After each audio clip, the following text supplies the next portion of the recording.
أعوذ بالله من الشيطان الرجيم. بسم الله الرحمن الرحيم.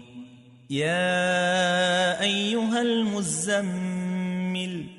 قم الليل إلا قليلا نصفه أو انقص منه قليلا أو زد عليه ورتل القرآن ترتيلا إنا سنلقي عليك قولا ثقيلا إن ناشئة الليل هي أشد وطئا وأقوم قيلا إن لك في النهار سبحا طويلا واذكر اسم ربك وتبتل إليه تبتيلا رب المشرق والمغرب لا إله إلا هو فاتخذه وكيلا واصبر على ما يقولون واهجرهم هجرا جميلا وذرني والمكذبين أولي النعمة ومهلهم قليلا إن لدينا أنكالا وجحيما وطعاما ذا غصة وعذابا أليما يوم ترجف الأرض والجبال وكانت الجبال كثيبا مهيلا إنا أرسلنا إليكم رسولا شاهدا عليكم كما أرسلنا إلى فرعون رسولا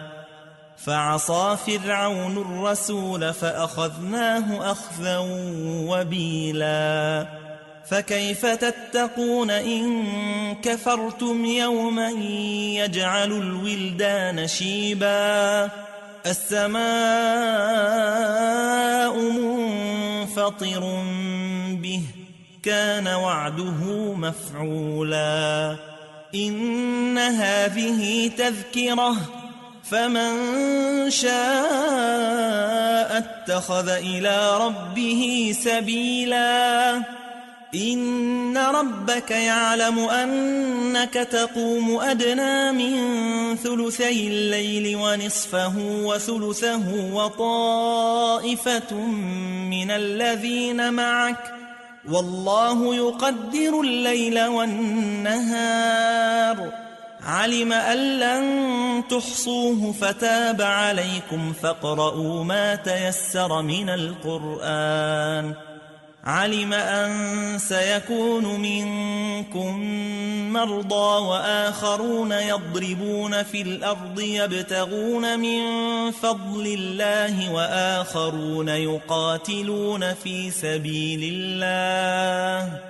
فاقرؤوا ما تيسر منه وأقيموا الصلاة وآتوا الزكاة وأقرضوا الله قرضا حسنا وما تقدموا لأنفسكم من خير تجدوه عند الله هو خيرا وأعظم أجرا